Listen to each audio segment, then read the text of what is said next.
Good morning guys. Ayan. So, tuloy pa rin ang biyahe natin. So, dito tayo sa may ilalim ng flyover ng Alabang. Ayan. So, tuloy pa rin ang biyahe natin. Ngayon, mag-i-exit tayo ng Alabang papuntang San Pedro, Laguna. Ayan. Muntinlupa. Then, sinusundan natin si Insan Nalalin. Ayan. Yung nasa unahan, yun yung mag-angka sila Auntie Kunching at saka si Uncle Eddie. So mag-i-exit tayo ngayon dito sa Alabang. Sana yung exit, so tuloy-tuloy. Ang sarap sa pakiramdam pag ganitong biyahe natin ni madaling araw kasi hindi mainit, hindi masyado maraming sasakyan, hindi masyado tayo pressure. Yun nga lang, sabi nga niyan, kahit di tayo pressure kasi medyo malayo-layo ang ating biyahe. Tingnan natin kung saan tayo hihinto dito. Or saan tayo magpuputol ng ating video.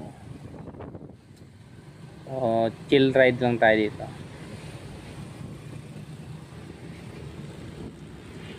So, Muntinlupa, Alabang na to. Yan. Ang sunod niyan is San Pedro.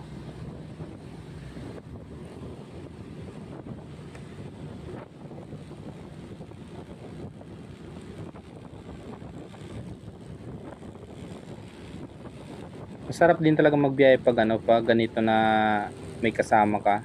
Kasi siyempre hindi ka masyado pressure.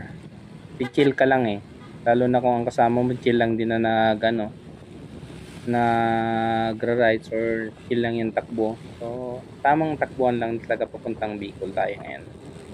Kasi dati dito banda, so nag-80 na ako dyan, 100.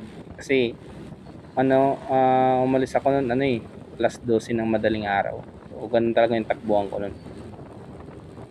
Kaya lang, sabi nga niyan, tumakbo ka ng ganun, mag-100 ka, kailangan, alerto ka rin kasi hindi naiiwasan yung minsan galing dyan sa mga katulad yung mga pedestrian, tapos yung mga biglang may susulpot na sasakyan din sa gilid na galing sa mga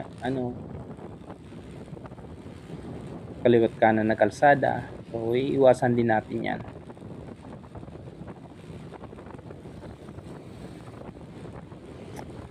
Yun lang naman ang importante pag once nasa tayo, two wheels tayo.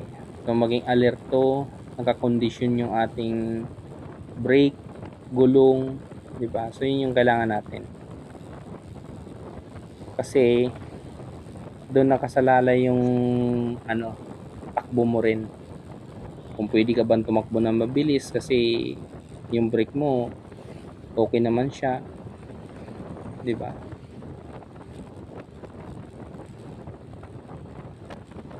So yung takbuhan namin dyan 60-80 lang yan. Yun lang yung takbuhan namin.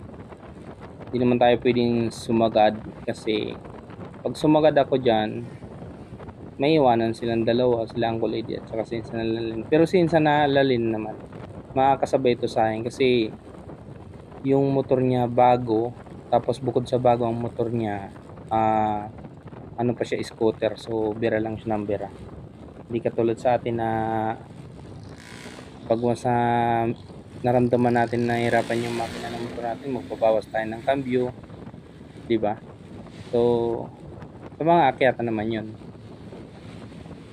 Yun yung kalugian lang din ng na minsan ng di cambio pag sa mga akyatan kasi yung scooter tuloy-tuloy lang ang bira. So tayo kailangan natin pabuiluin yung segunda, tapos pasok tercera, bilon tercera, pasok na naman yung kwarta, di ba? So kung hindi naman na kaya talaga, continuous lang tayo sa tercera, segunda, ganun. Hindi katulad ng mga scooter na pag once na nahihirapan ang makina nila is bababa lang sila ng ano nila, ng gas nila.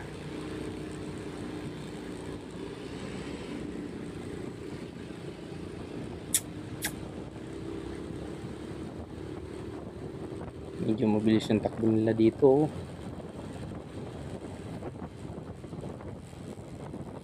Siyempre, sunod lang tayo sa kanila. Tamang takbo lang. Chill lang tayo.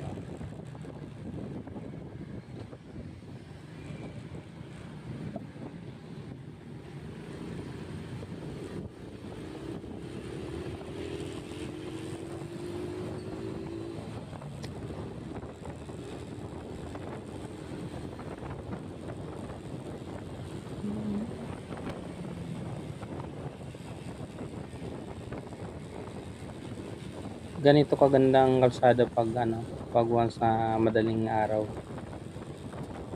Ganito kagandang takbuhan kasi wala kang masyadong kasabay ng mga four wheels. Kaya maluwag yung kalsada.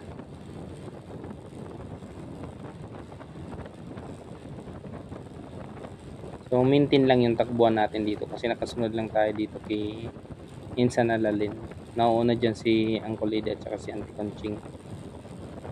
Kami naman dito ni Uncle Haji sa Ajing sa motor ko. Dalawa naman kami. Sarap pag ganito maluwag na maluwag yung kalsada.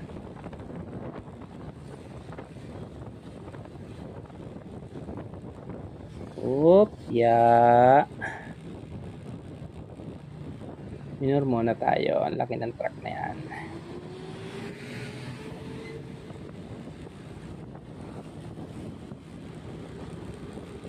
Medyo umaga na yung namin dito. Alis 4:34 kami umalis.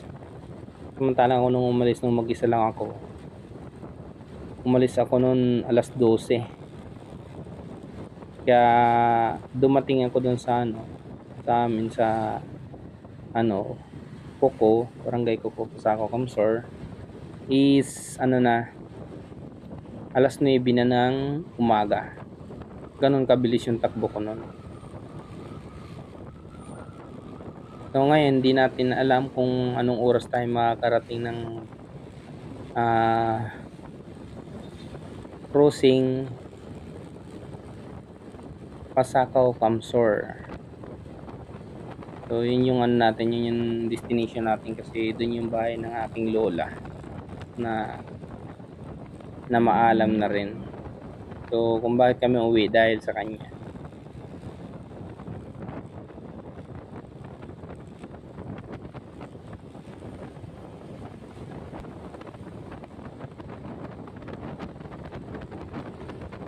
Kay sarap nang magbiyahe ng ganitong madaling araw.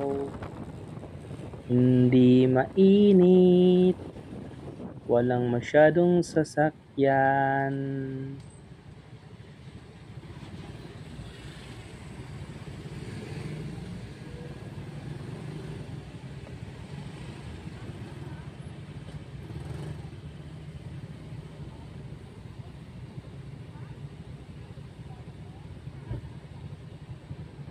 Stoplight muna tayo.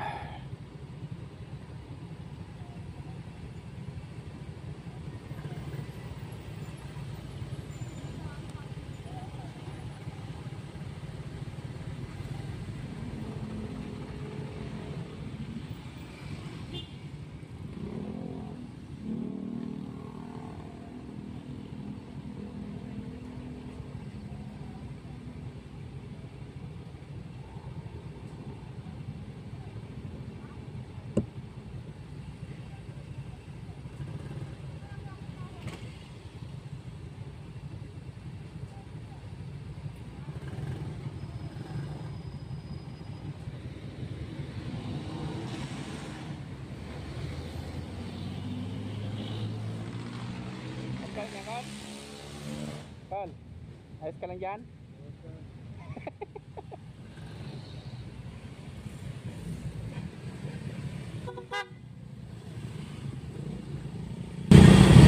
Pasok. Pasok, Col, pasok. Ha? Sira ang stoplight. Oh, sira yan. Ha? Sira yan. Col, pasok ka, sira ang stoplight. Pinyayan kanina. Ayun na, may bilang ha. Ha? Basta ganyan-ganyan yan. Oh, yan na.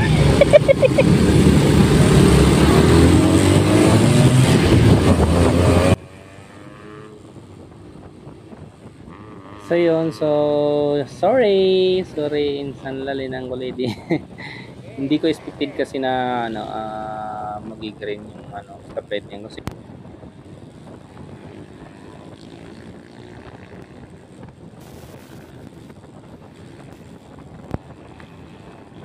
pumasok kanina yung truck, mga motor. So expected ko kasi sira yung stoplight na yun, kaya sinabi ko kay Uncle Lady na pasok call. So yun pala hindi. Sorry. So dito naman ginagawa ang kalsada. Ayan. So ilaw tayo dito na medyo malakas. Ito ang kagandahan pag may mini driving light kasi pag may mga medyo madidilim talagang ano kalsada ay kailangan natin ano buksan yung mini driving light. Kasi pag wala kang mini driving light tapos ganun kadilim, so minsan di mo nakikita, di mo napapansin yung lubak.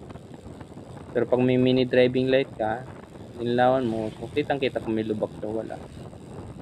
Saka yung area madilim, makikita mo talaga siya.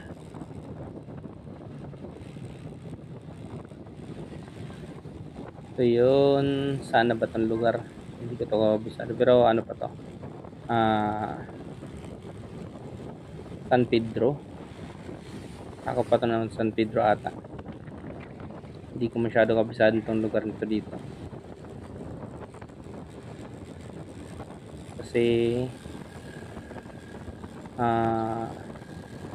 Santa Rosa, ano pala, Muntinlupa, tapos Santa Rosa, tapos San Pedro, Binyan. So yun yung mga dadaanan natin dyan. Sarap pag ganito ang ano mo, sakyan mo, naka-ninja. Katulad yan, yung anong yan, stoplight na yan, nagbi-blinker siya. So yun yung expected ko kanina, sira yung ano, sira yung ano natin, stoplight dun sa dinaanan natin na una.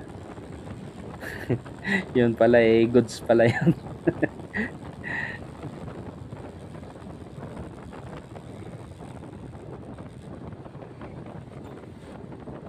Dito na maluwag naman yung ano, yung kalsada dito. Sarap pag ganito magbiyahe. Napakaliwalas ng kalsada. Magtakbuhan mo ng mabilis okay lang kasi walang masyadong sasakyan. So tumatakbo tayo ngayon dito ng 70.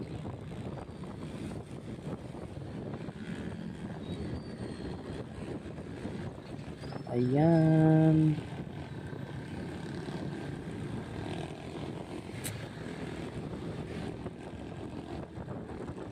Tamang chill lang, chill ride. Going to Bicol.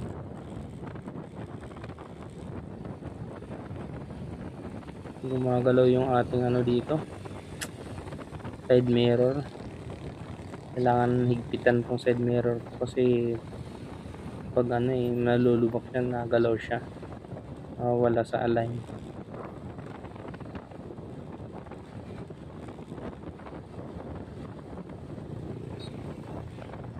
Medyo malayo-layo na rin yung ating tinatakbo.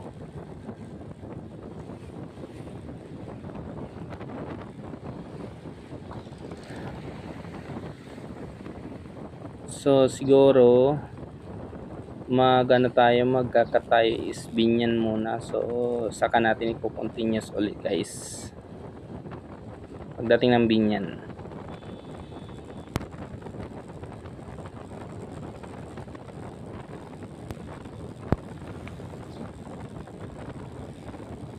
Ano nangyayari sa'yo? Bakit nagkakaganyan ka?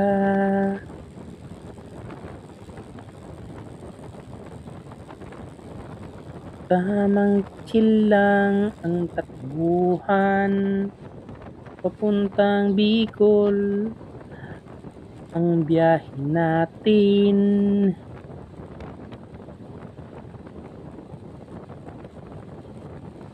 Sarap ganitong maluwag ang kalsada.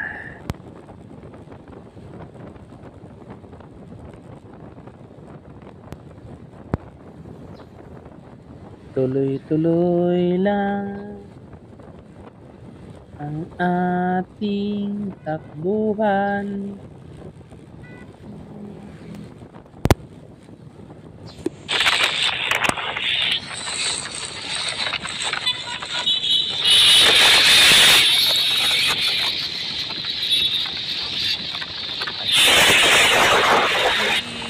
Ganyan.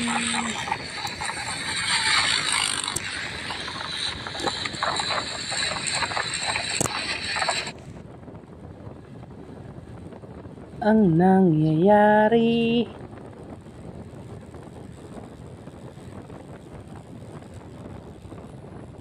So yun, umovertake yung kala ko umovertake na sila ng Uncle Eddie, hindi pa.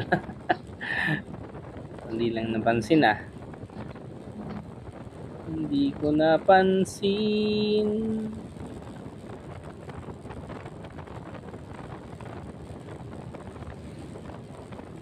Ayan na.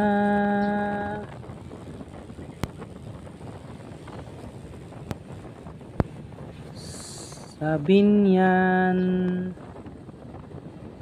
na nga pala to. So, yun guys. So, andito na tayo ngayon sa Binyan, Laguna. Ayan.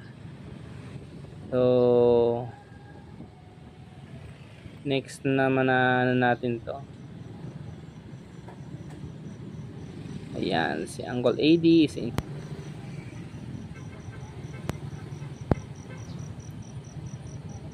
Binabasag? So yun, so napapag-usapan namin dito yung nangyaring nalaglag yung cellphone dito ni Uncle Eddie. Nakita ko pa ganun Kasi pagpasok ng Alabang, nalaglag yung cellphone niya. Buti na lang hindi na sagasaan ng